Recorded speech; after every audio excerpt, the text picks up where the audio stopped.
this matter. From that statement, Senator Onyonka, how do you conclude in as far as pursuing of this matter is concerned? You see, I am a very worried man. I'm extremely worried. When you have a country that is supposed to run according to the law,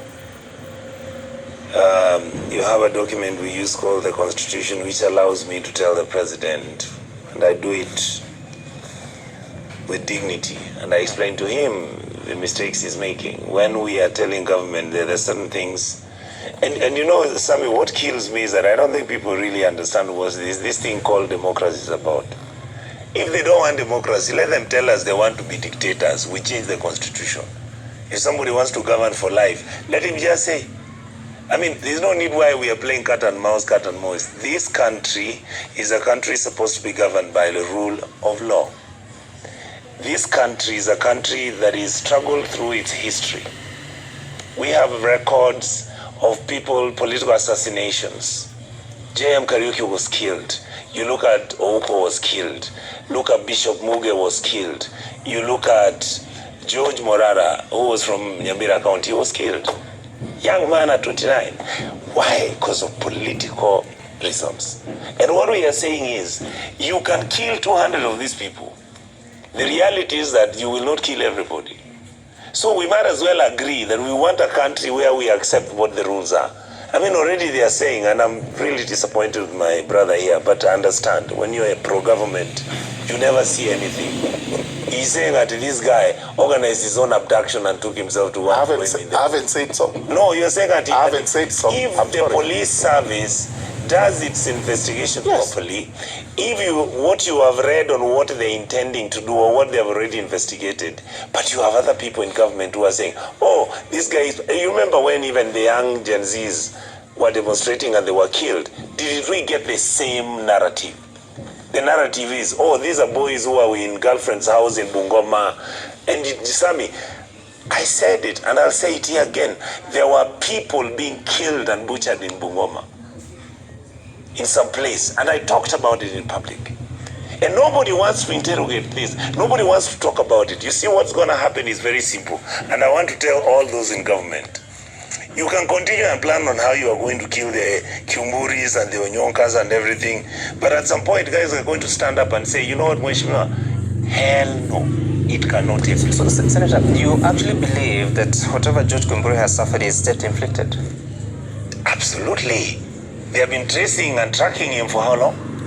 They have been talking about Kiumburi. And you see, listen, the argument there being laid out that in fact, what was he supposed to do?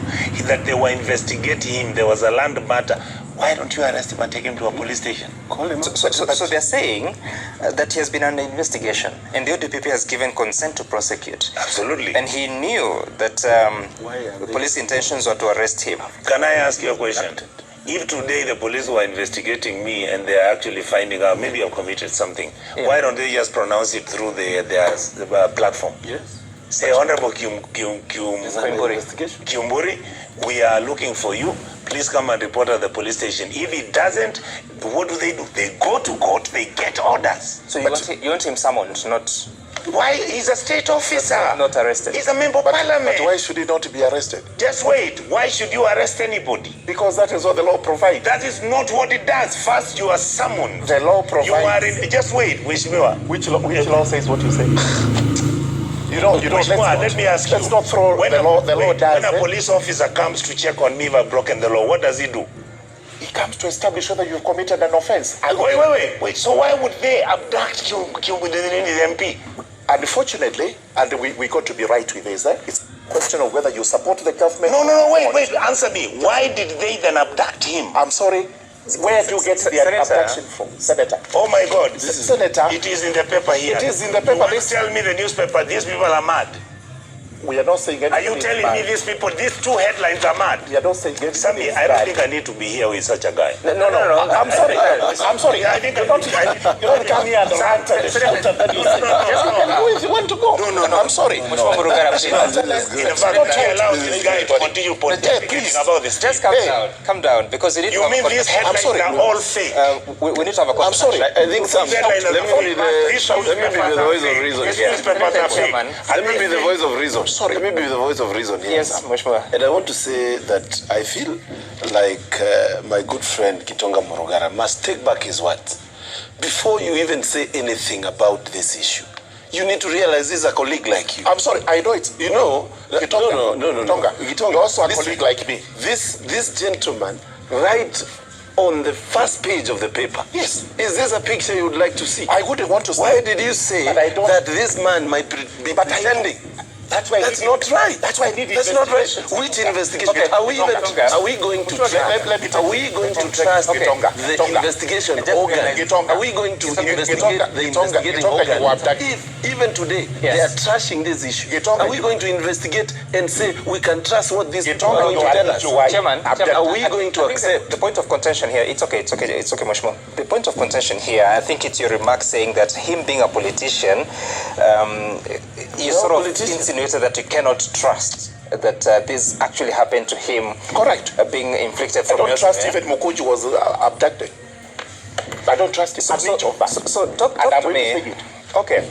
Which So, it's fine. It's, No, it is Mukuji, okay. I don't trust you. Until it happens to somebody. Just a moment. Until it happens to somebody. Chairman, you chair the Justice Legal Affairs. Correct. Correct. Yes, just And legal affairs. at the Senate, it is also the committee that takes care of human rights issues. Absolutely. At the National Assembly, which committee takes care of that? Justice and legal affairs. Justice Legal Affairs. Yes. So talk to me You about... full of yourself here. Yes. No. Yes. Mheshimiwa Mukunji, please. Mukuji, you Please. don't use foul language. Chairman, I'm sorry. You made a fool of sorry. yourself here. You cannot Chairman, say we are pretending. You say you clever. How do you say people are pretending? Please, You don't be pretended you were distracted. abducted Chairman Murugara, For what? don't be distracted. for your own sake No. Which For was- what did I benefit? because you had the reasons to do it. So if I lost my life, would you be saying the same? Mheshimiwa How Mukunji, would you have can we lost? make progress? I know this make progress. is an I'm emotive sorry. issue, but It's let's a motive. address it. Let's You address can't do it what from is the point saying. of what the law provides. Yes. This is a member of parliament Yes. who is wanted. Yes. And the police are alleging that he actually escaped a drug net. Yes. Indeed, Citizen TV covered that story Yes. on Friday. Yes. What should happen to someone who is accused of fraud? This is what Honorable Koimburi should have done. When he was escaping the drug net, he was being looked for. He should have gone to the nearest police station and he should have surrendered himself. Because he knew they were looking for him and the story was given, he ran away. He escaped the drug net. The most logic thing to be done and lawful, without shouting, without screaming, it is he should have gone to a police station. He should have, even DCI headquarters, to say, sorry, you're looking for me, here I am. Just like the gentleman who was accused of having participated in the murder of our colleague, Aroko. He actually surrendered himself. Why did he not do so? That's why there are question marks. And they are all over. And it's not the shouting. It's not the How about, insults. Chairman, how about, because there's that accusation that has been leveled by the two gentlemen here, that there are state-instigated arrests and cases that have been leveled against people who are critical of the government. It's not the first time we're hearing such. Even during the Uhuru regime was such. Can I state it happens? I cannot defend the government from independence to today. Yeah. Number one, there are issues that, even matters that have been done, which in everybody's view should not have been done. Political assassinations, etc. But let me go to what happened recently. Natembeya has been mentioned. Yeah. He wasn't being abducted. They were going to arrest him. The police, under their act, have the power to arrest you once they suspect you have committed an offense. So they never caused any drama. The drama was caused by the people who went to assist Natembeya not to get arrested. So for Natembeya, it was lawful.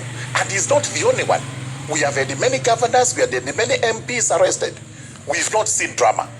But if you want drama to occur, and we know it occurs, and we have seen them do it, then you will have anything. But the best thing we should be saying today is let's get into the root cause of this so that we are able to confirm it's an abduction, who did it.